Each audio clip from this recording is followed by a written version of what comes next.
Well, welcome everybody. Really appreciate your spending some time with us. This is John Warner from 700 Credit. And here's what we're going to try to accomplish today. There's a big void of knowledge out there as to what does a dealer really have to have in place? What does success look like when it comes to being compliant with the FCRA, Fair Credit Reporting Act? And that basically boils down to the red flag rule, adverse action, and risk-based pricing. So today we're going to try to fill that void for you. We're going to cover what your dealership needs to have in place for red flag, adverse action, and risk-based pricing. And hopefully in just a few minutes here, we're going to spend about 30 minutes on the content and then have some time for Q&A. You're going to be able to self-assess your dealership, see if you're compliant, see if you have everything in place that you need to. You're going to be able to identify any gaps, and you're going to have the knowledge to take actions to close any of those gaps. So that's what we're going to do today. No one's going to sell you anything today. This is all just information, education about a very important topic. We do offer solutions, but we're not going to talk about our solutions so much today as just in general, what do you need to have in place to be successful? So the first part of the program is going to be pre-recorded with our managing director, Ken Hill. And the reason for that is just for consistency, and Ken is very arguably an expert on the topic. And then once that's presented, we're going to have some time for live Q&A. By all means, type in your questions during the presentation if you wish, or just write them down and hold them to the end. And we're going to address any and all questions that we can, that time permits. So again, thank you for attending, and here's Ken Hill. Good morning. We'll go ahead and get started. And that's a little loud.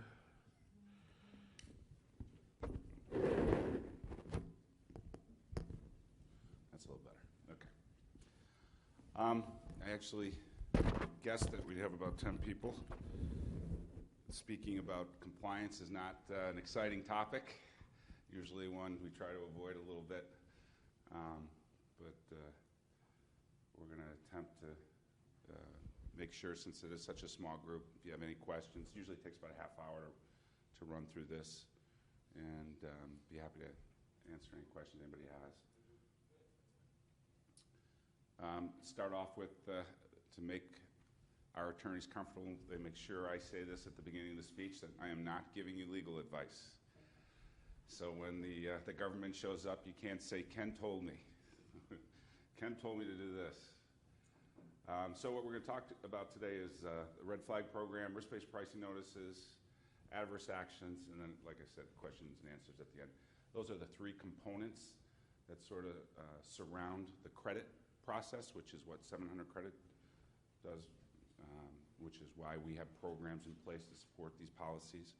But when you're pulling credit reports, these are the type of programs that you have to have in place.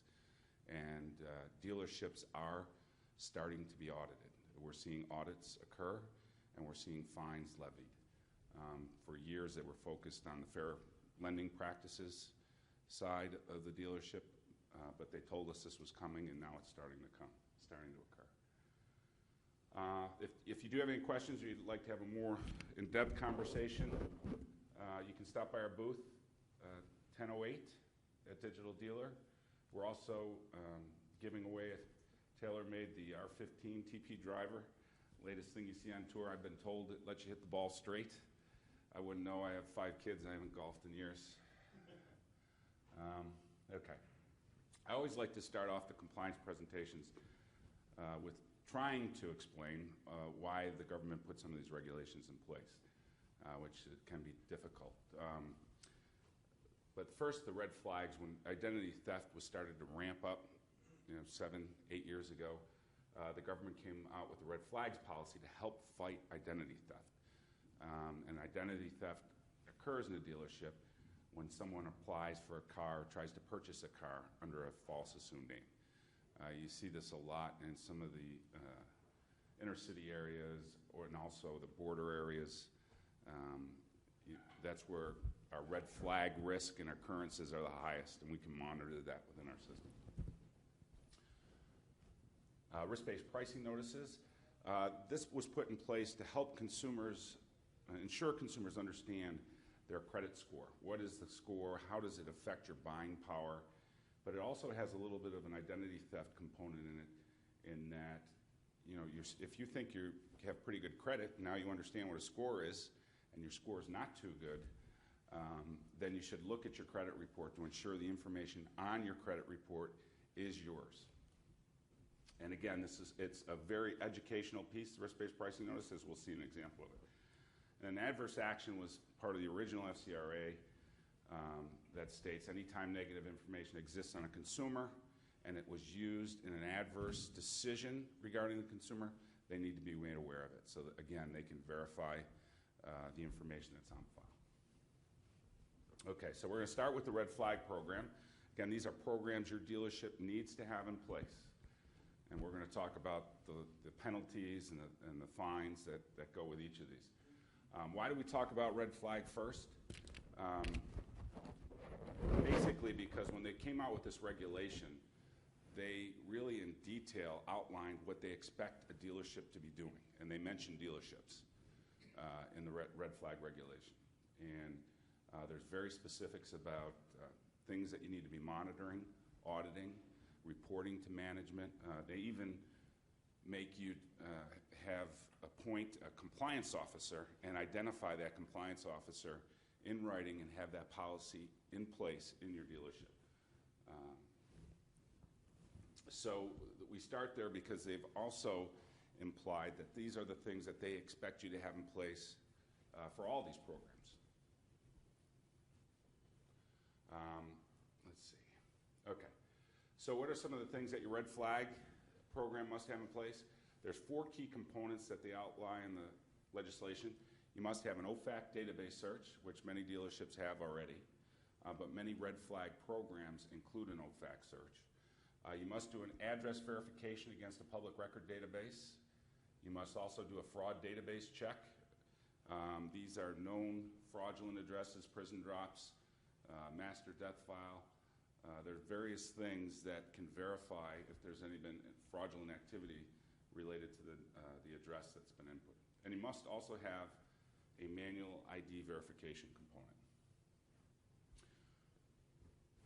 Okay, so address discrepancies happen every day in a dealership, and when they occur, you need to remediate them, and you need to audit and report on how you're remediating them. So if I move and then I go to buy a car, my address, once I move, is not going to be updated in a lot of public record databases between 30 to 60 days. It takes that long for them and the databases to get updated. So anytime that occurs, I have to validate the consumer is who they say they are. So I have to either send that consumer home and get additional forms of ID, much like when you apply for a driver's license. I have to get maybe a passport, utility bills to verify that address. Or I can use what most systems now provides called out-of-wallet questions.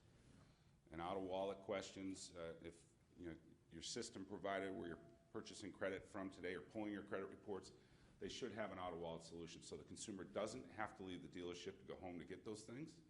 You can just generate the out-of-wallet questions and the consumer can fill out the answers, and that validates his identity. And I don't know if you've seen the out-of-wallet questions before.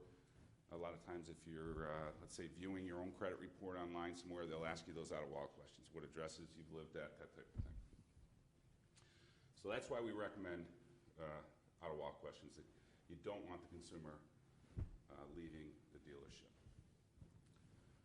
So the ID verification. The problem with this part of the regulation is that this is a manual check, and you have to have audit and reporting procedures in place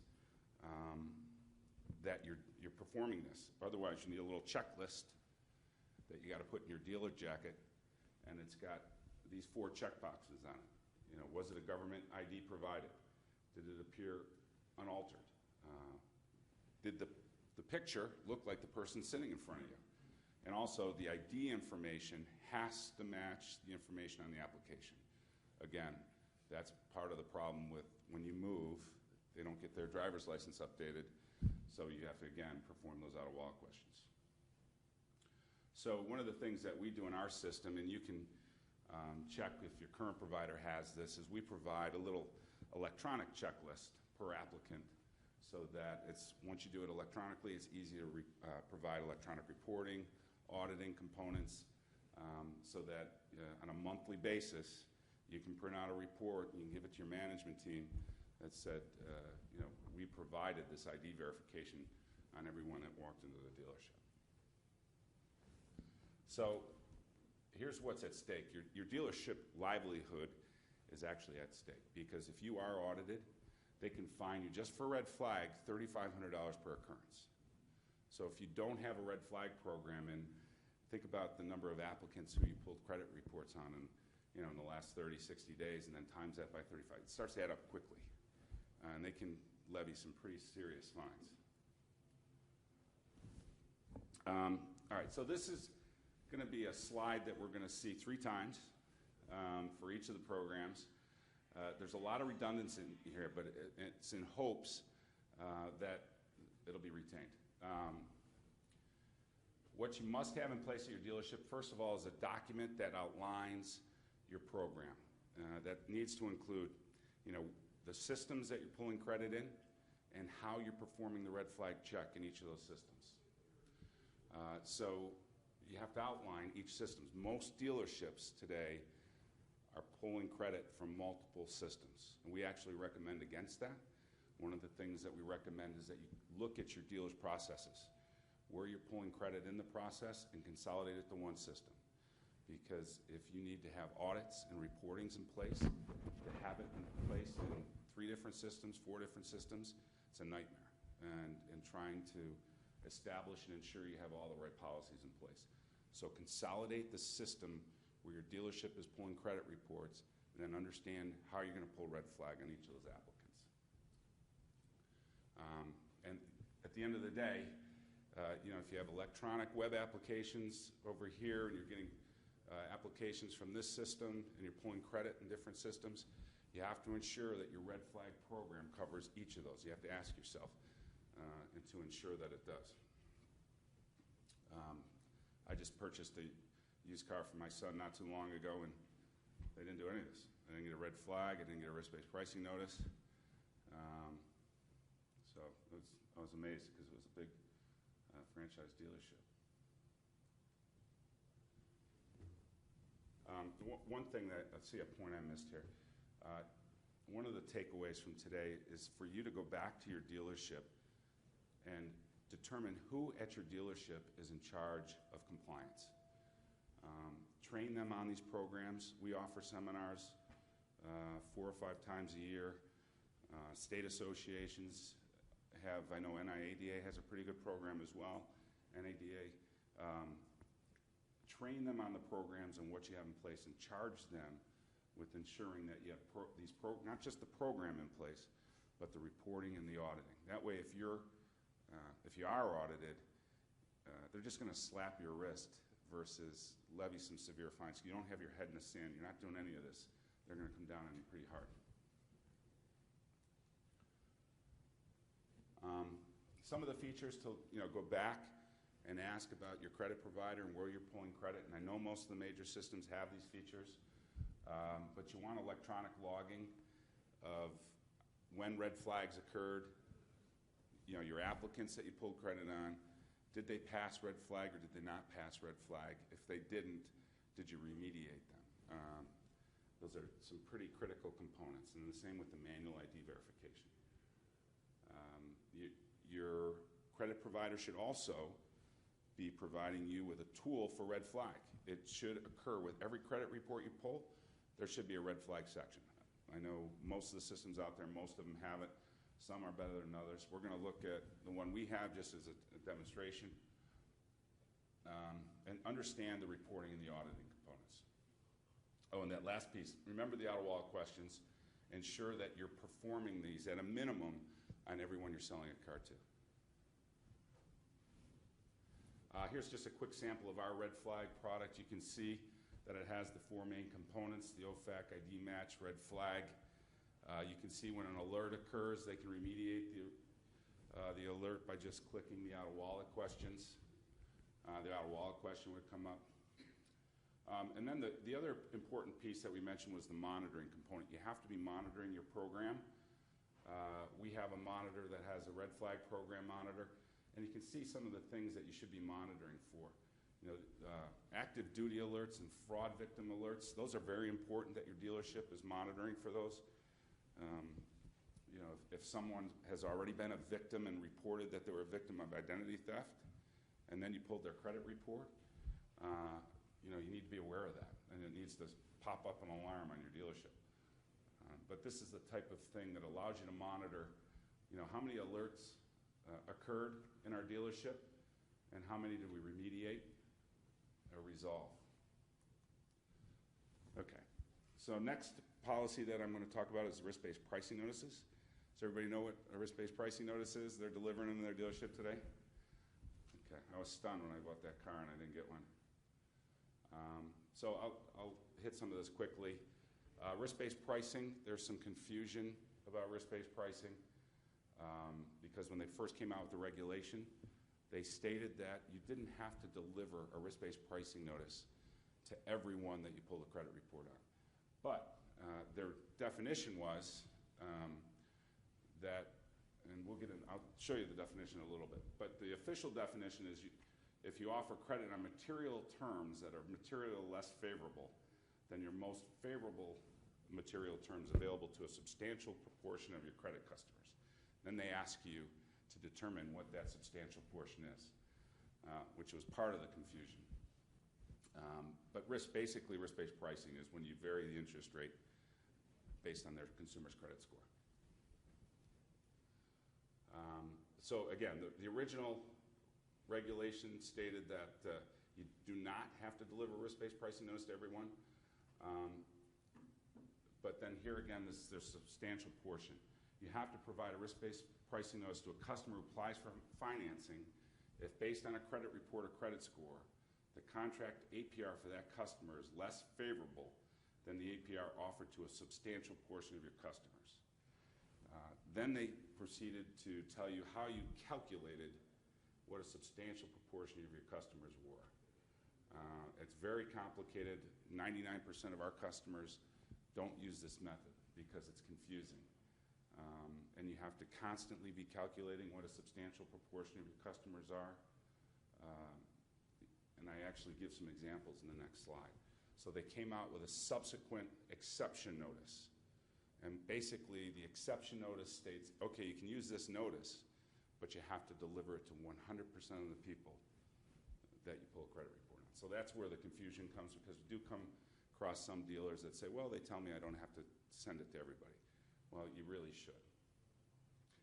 Again, in the risk-based pricing notice, they talk about the dealers as an arranger of credit, participating creditor, which really ties the loose end of is a dealer responsible for these things? And they are, because you're considered an arranger of credit. You're assisting in that credit decision. I talked about that substantial proportion. Here's some of the methods that they offered. Determining your score cutoff for 60% of your applicants, and then everybody below that score cutoff, you'd have to give a notice. And dealers were very confused. So they came out with the exception notice again. Rather than determining this, just give this notice to everyone. They've even given, in the regulation, they give an example of what the notice looks like. And most credit providers that I've seen them have the exact notice that's from the regulation. And I'll show an example of it here shortly. When to deliver to the consumer? You have to deliver it as soon as possible, but in all cases, you have to deliver it before the financial transaction occurs. So what we often recommend is that you're delivering these in your finance office. Anyone that doesn't make it to the finance office, you mail them to them. And we're going to talk about mail house services in a second. So some of the basic things that the notice includes, it includes the score, a graphical representation of where that consumer score translates nationally with other consumers. So it's really meant as an educational piece to the consumer, educate them on what their score is, where it ranks nationally, so they can determine if they have good credit, bad credit. encourages them to obtain a free copy of their credit report so that they can evaluate it, ensure all the information is accurate.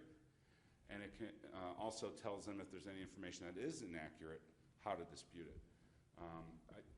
I think it's been a good policy, and I think it has driven up consumer buying power, which has helped our industry. Again, the fines here are stiff. It's $3,500 per occurrence. So you don't want to mess around with this stuff. You want to make sure you're delivering these. So things that your dealership must have in place. Ensure that you understand for 100% of your credit reports how that risk-based pricing notice is delivered through your system and how you can deliver it to the consumer. It contains information that's returned with the credit file, so it's required that your credit provider provide this to you. Again, some features when you're going back to your dealership and asking, are we delivering these notices to the consumer? How are we doing it? What are some things that we should look? So go back in your credit reporting system, note how it's generated. It should come back with the credit report. You should have access to print it somewhere close to where you're viewing the credit report. See if your system tracks whether or not that notice was printed. Why is that important? Because that can help audit in that the reporting and the monitoring of how many credit reports did I generate and how many risk-based pricing notices were printed and actually handed to the consumer. If I can track that, it makes auditing easy, makes monitoring easy. And one of the, we talk about an automated mailing solution. Most, DealerTrack just came out with automated mailing solution. Route 1 just came out within the last year. We've actually had ours for about 5 years. But the mail solution allows you, we call it the backstop approach. Anybody I don't print a notice for is automatically going to get mailed a notice. So 100% delivery confirms that every consumer I pull a credit report, they're going to get a notice. It makes auditing easier, makes reporting easier, because I can electronically print out those reports to see this consumer was printed in the finance office, this consumer was mailed by the mail house. Maybe I printed it myself and mailed it. That's an option, but it makes the auditing easier. You also have to make sure the history. Saw one system provider out there that was delivering notices but wasn't retaining the history of the notices. Well, how do you prove you delivered it if you don't have the notice? So this is what a risk-based pricing notice looks like. You can see there where they're delivering the score to the consumer. Here it actually delivers 3 scores. And then also on the bottom there's an interpretive graph that shows that their score is a 700, so they're roughly in the top 50% of the country. Monitoring tools. This is important because this number should always be 100%. You should always deliver 100% of the notices to consumer. So it goes back to the earlier recommendation that we talk about, evaluating the systems where you're pulling credit today, and try to consolidate them down to one, because otherwise I have to ensure every system that I'm pulling credit has a monitoring component, has a reporting component, has the ability to generate risk-based pricing notices, mail the notices. I don't want to do that 3 times. I want to consolidate my processes into one system and determine how I'm going to monitor and deliver risk-based pricing notices to every consumer. Okay. Last one, adverse action notices. This has been the oldest regulation. This has been around forever, and this is also a big state of confusion because 5-6 years ago, probably 95% of dealerships stated, I don't have to deliver adverse action notices to consumer, my lender does it. Well, that's not true.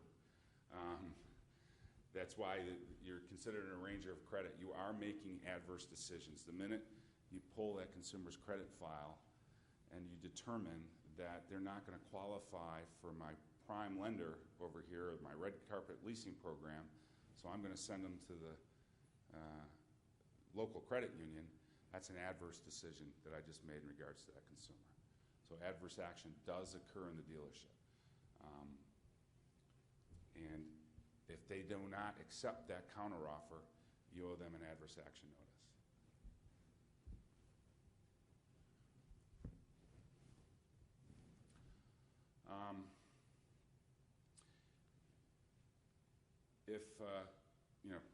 If you want to do more research on this, I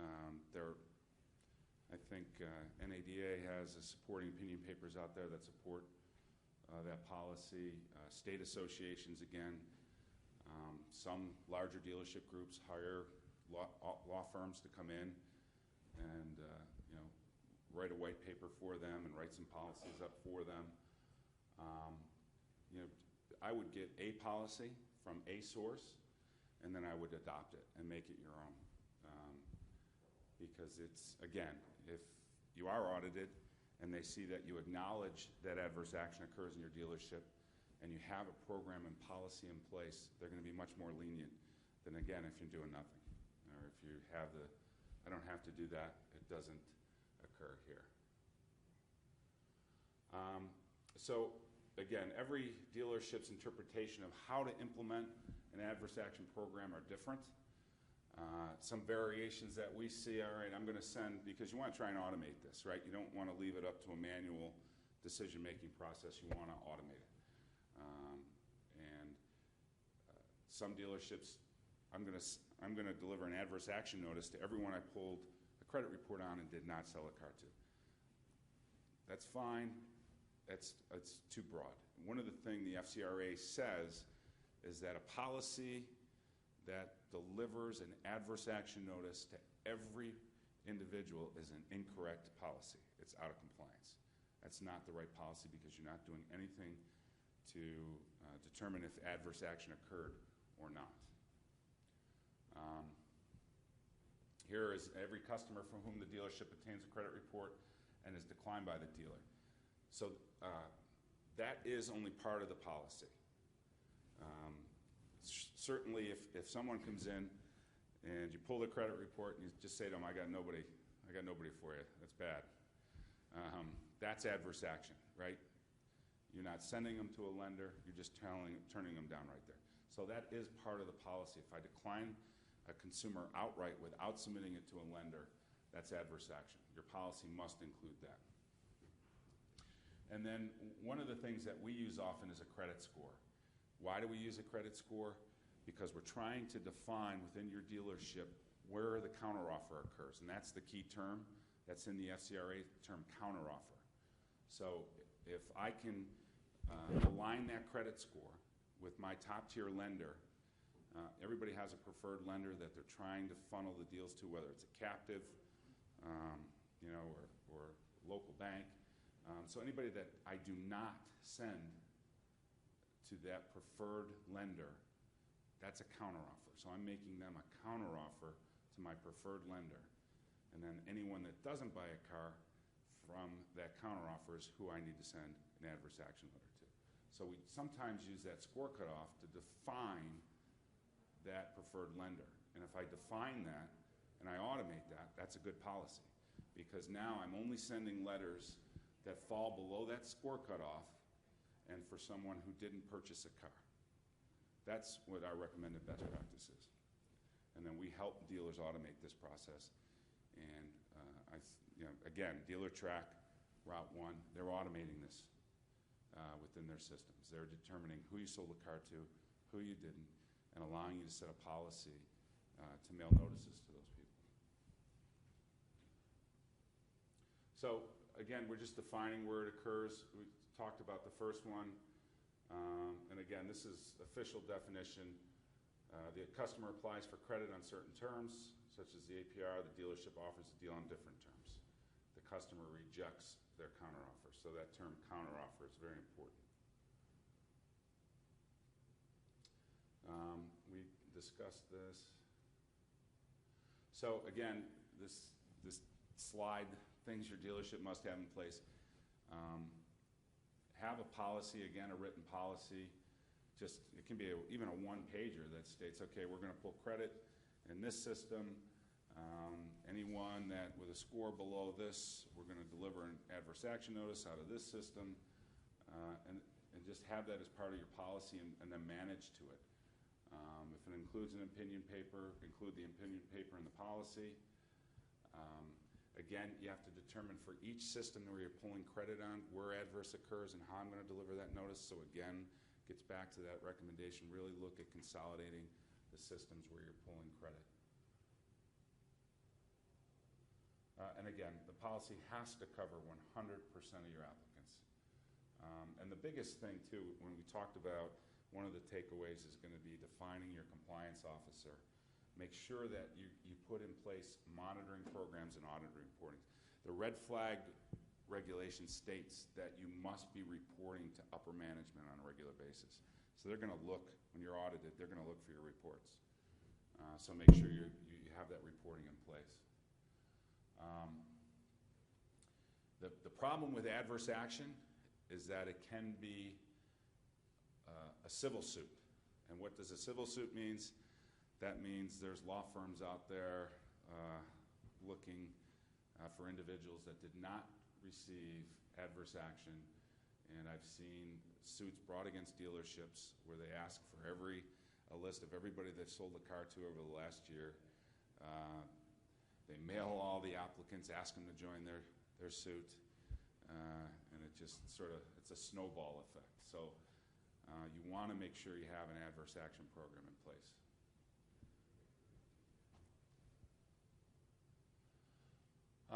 Again, features to look for in your credit system when you go back to your dealership. Know where the adverse action notice is. Again, it contains information from the credit file.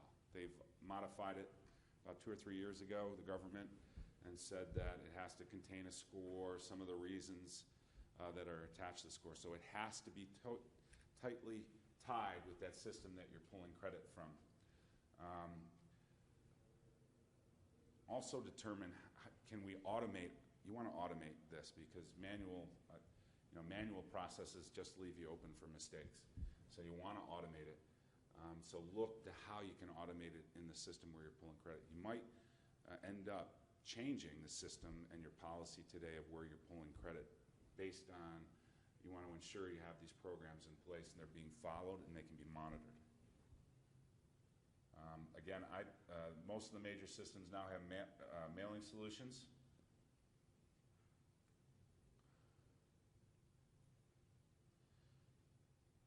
So this is what an adverse action notice looks like.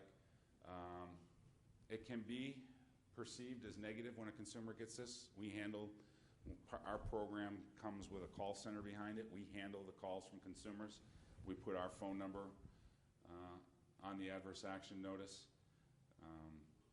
There's some legal language you need in it, but your credit provider should have a preferred notice. Again, monitoring is important. The problem with monitoring your adverse action program is that it's not going to be 100%. You can't deliver adverse action notices to 100%. So you have to understand what's typical for your dealership. What percentage of my applicants typically should we be delivering adverse action notices, and then manage to that percentage. But here you can sort of dive into who you put in a notice for, who you didn't, who's queued to mail one. We put a quick slide in here because we are seeing other policies starting to appear in the marketplace, especially around information security. When we're audited, we go through a pretty in-depth information security audit. The government's starting to put more and more policies in place on what they're requiring your dealership to do because you are retaining consumer-sensitive information. And they're also asking that you oversee the security practices of your service provider. So you have to understand when I'm obtaining consumer information, sensitive date of birth, driver's license number, credit reports contain trade account information, is it secure? And so you have to audit your service providers. The other policy that we're starting to see is the data breach policy. You have to have a policy in place. They're just starting to introduce this at your dealership that if you do have a data breach, your system is breached, you have to have a system in place to notify consumers and then offer them some type of protection, recovery service, monitoring, credit monitoring. Again, there's more coming. So what are your takeaways? First takeaway is hopefully not to do anything. Or if you walked in here, you do have policies in place. Hopefully it just helped fine-tune your policies and confirm you're doing the right things. But you can't not have any of these policies in place. It's no longer an acceptable answer. I encourage you to determine within your dealership who's your compliance officer. Put somebody in charge of this, and make it part of their job responsibility, and ensure that you have these programs in place, and make sure they're educated on what should be in place. I mentioned consolidating where you're pulling credit. That really helps the policy. Make sure you have written policies in place, and that you have the reporting in place, so that management is aware. And that's why they want that reporting compliant in place. They want to ensure that management has bought into compliance and your programs that you have in place. And it is an added expense, but it's inexpensive compared to if you are audited.